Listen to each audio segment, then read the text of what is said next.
श्री स्वामी समर्थ, जय जय स्वामी समर्थ. श्री स्वामी समर्थ, जय जय स्वामी समर्थ. श्री स्वामी समर्थ महाराजांच्या नामस्मरणाने आजच्या व्हिडिओला सुरुवात करूया. शुभ दुपार तुम्हा सगळ्यांना. कसे आहात तुम्ही सगळे? आशा व्यक्त करते स्वस्त असाल, मस्त असाल, स्वामींच्या सेवेमध्ये रममाण असाल. आषाढी एकादशी उद्या येत आहे. आषाढी एकादशी आणि आषाढी एकादशीच्या आपण सर्वजण खूप जास्त वाट बघत आहोत. कारण आषाढी एकादशी ही आपल्याला 12 महिन्यांच्या एकादशीचे पुण्य देऊन जाते. देवशयनी एकादशी असे देखील याला म्हटले जाते. या दिवशी भगवान श्री विष्णू अगदी आयुष्य म्हणजे आपल्या आयुष्याचा सगळा कारभार आणि सगळी पृथ्वी सांभाळणारे, सगळ्यांना सांभाळणारे, सगळा लोक सांभाळणारे भगवान विष्णू शेष निद्रेवर जातात. 4 महिन्यासाठी आपलं जे काही आहे ते कोणाकडे देतात तर भगवान महादेवांकडे देतात. आणि आता बाकीचे हे जे उरलेले 4 महिने आहेत, चातुर्मास ज्याला आपण म्हणतो, हे 4 महिने आता सगळं काही सांभाळतात ते आपले हर हर भोले महादेव.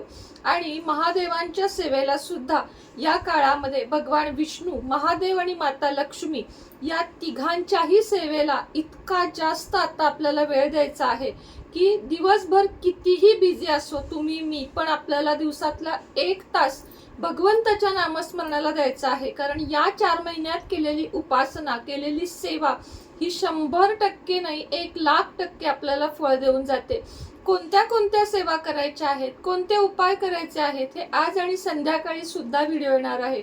आज तुम्हाला मी महादेवाच्या मंदिरात जाऊन तुम्हाला कोणता एकादशी दिवशी उपाय करायचा आहे ते सांगणार आहे. कालही मी तुम्हाला सांगितलं की आता 4 महिने आपलं जे काही आहे ते महादेव बघणार आहेत. त्यामुळे महादेवांची पूजा किंवा महादेवांची आराधना करणं हे आपल्याला केलं पाहिजे. यामध्ये काहीही हे नाही की नाही जमणार वगैरे असं नाही. तर उद्या काय करायचं आहे, एक शुद्ध तांब्याचा किंवा पितळेच्या तांब्यामध्ये पाणी घ्यायचं आहे. आता मंदिरापर्यंत जाईपर्यंत तांब्यामध्ये म्हणजे लोट्यामध्ये, कलशामध्ये पाणी राहू शकत नाही.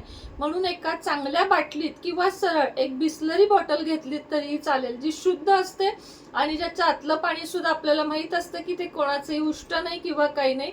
नाहीतर घरातील एक चांगली बाटली घेऊन त्यामध्ये पाणी घेऊन एक रिकामा तांब्या, कधीही शिवमंदिरातलं पाणी घेऊन कधी मंदिरात व्हायचं नाही. आपल्या घरातलंच पाणी न्यायचं. हे खूप मोठी गोष्ट आहे, दिसायला छोटी पण आहे मोठी, की तुम्हाला घरातलंच पाणी न्यायचंय. 1 लोटा पाणी न्यायचं आहे. 11 काळे तीळ न्यायचे आहेत. 2 लवंगा, बाकी तुमच्या आवडीनं मग भस्म, तुपाचा दिवा, बेलपत्र हे सगळं काही तुमच्या इच्छेप्रमाणे तुम्ही न्या. पण एवढं साहित्य तरी न्यायचं आहे. त्या पाण्यामध्ये थोडंसं चंदन किंवा गुलाब किंवा केवडा या तिन्हीपैकी कोणतंही अत्तर त्यामध्ये थोडंसं पाण्यात घालायचं आहे. असेल तर गंगाजल, कारण गंगाजल महादेवांना खूप जास्त प्रिय आहे.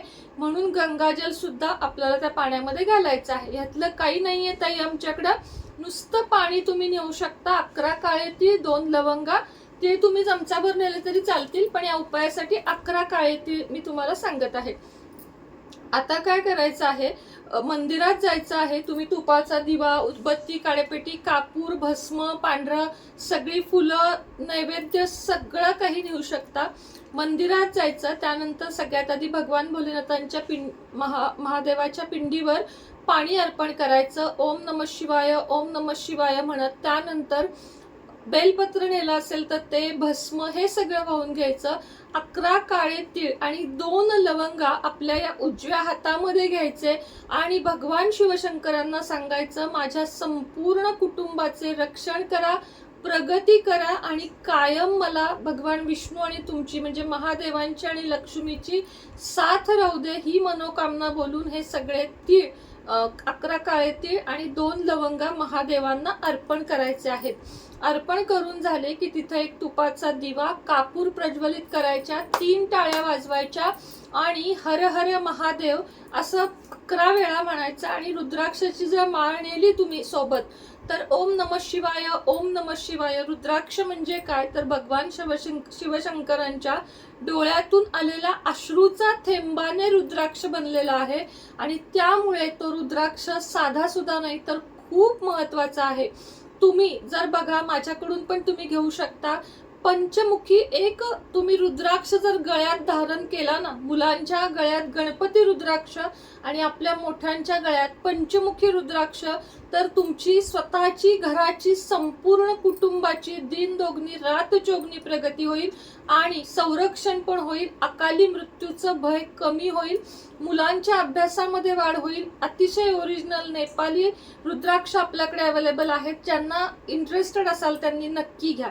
दुसरा उपाय करायचा आहे तो पिंपळाच्या झाडाखाली जाऊन करायचा आहे.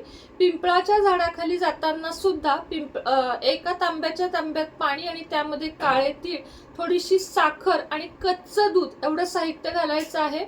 संध्याकाळच्या आतमध्ये 6च्या आतमध्ये पिंपळाच्या झाडाखाली जायचं आहे. भगवान विष्णूंचा पिंपळाच्या झाडामध्ये वास असतो, त्यामुळे हे पाणी अर्पण करायचं. पिंपळाच्या झाडाची पूजा करू शकत असाल अतिउत्तम. तिथे एखादी पिवळी मिठाई ठेवायची, नमस्कार करायचा आणि सुख, संपत्ती, समृद्ध, त्याचप्रमाणे आरोग्य, ज्या काही तुमच्या मनोकामना आहेत त्या भगवान विष्णूंजवळ बोलून दाखवायच्या. तुम्ही फक्त हे 2 उपाय करून बघा आणि त्यानंतर मला तुम्ही सांगा की ताई हो आम्हाला रिझल्ट आले, आम्हाला मानसिक शांतता मिळाली, आमच्या आयुष्यामधली भांडणं कमी झाली, सुख आलं आमच्या घरामध्ये, पैशाचे मार्ग मोकळे झाले, अडकलेले पैसे मिळायला लागले. सेवा करा, उपाय करा, कधीही वाया जात नाहीत आणि अत्यंत सात्विक आणि विनाखर्ची आपले उपाय आहेत. आता तीळ आणि लवंगा 2 आणि पाणी, त्याला कितीकसं काय लागणार आहे मला सांगा, पण त्याचे रिझल्ट जे आहेत ना ते अफलातून आहेत.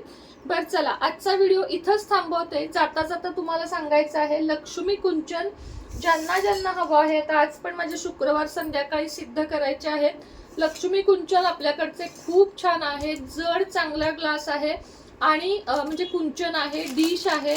त्यानंतर याच्यामध्ये तुम्हाला 5 पिवळ्या कवड्या, 5 गोमती चक्र, 5 कमळगट्टा मणी, त्याचप्रमाणे तुम्हाला याच्यामध्ये मोती, शंख, लाल गुंजा, सिद्ध केलेले तांदूळ, महालक्ष्मी आईचं कुंकुम इथं.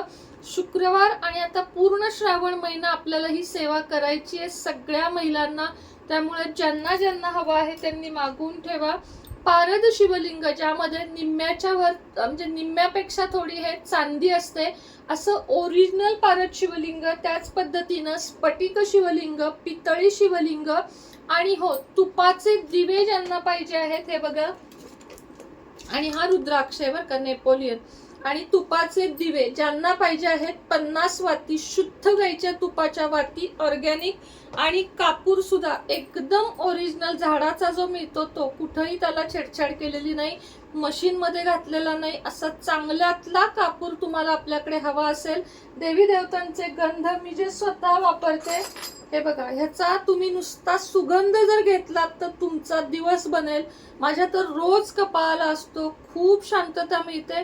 तर हे चंदन उटी ज्यांना हवी आहे केशरयुक्त त्यांनी सुद्धा मागवू शकता. उदबत्त्या, धूप, तुम्हाला जे हवं ना, कुठल्याही देवी देवतांच्या मूर्ती ताई आम्हाला सिद्ध करून द्या, मी तुम्हाला त्या वस्तू देणार. विविध ब्रेसलेट, तुमची अडचण सांगायची ब्रेसलेट घ्यायचं, तुमची रास सांगायची आपल्याकडून क्रिस्टल घ्यायचं, ते पण रेकी करून मी देत असते. आणि महत्वाचं म्हणजे अत्यंत लोकांना फायदा होणारा अघोर लक्ष्मी सिद्धी मंत्र, वेगवेगळ्या अडचणींसाठी वेगवेगळा मंत्र दिला जातो. तो ज्यांना हवा आहे त्यांनी खाली दिलेल्या नंबरवर व्हॉट्सअप मेसेज करावा, कृपया कॉल करू नये. आणि ज्यांचं अजून काही आलं नाहीये, ज्यांना मंत्र द्यायचा राहिला आहे, त्यांनी व्हॉट्सअपवर मेसेज करा. यूट्यूबच्या खाली मेसेज करून माझ्या बघण्यात जास्त करून येत नाही. तुम्ही व्हॉट्सअपला, आणि व्हॉट्सअपलाही उत्तर नाही आलं तर टेक्स्टला मेसेज करा. मेसेज अत्यंत जास्त येत असतात, त्यामुळं तुमच्यापर्यंत पोहोचायला मला उशीर होतो आणि या पावसाच्या वातावरणामुळे कधी कधी पार्सललाही उशीर होतो. समजून घ्याल ही अपेक्षा व्यक्त करते आणि आजचा व्हिडिओ इथंच थांबवते. श्री स्वामी समर्थ.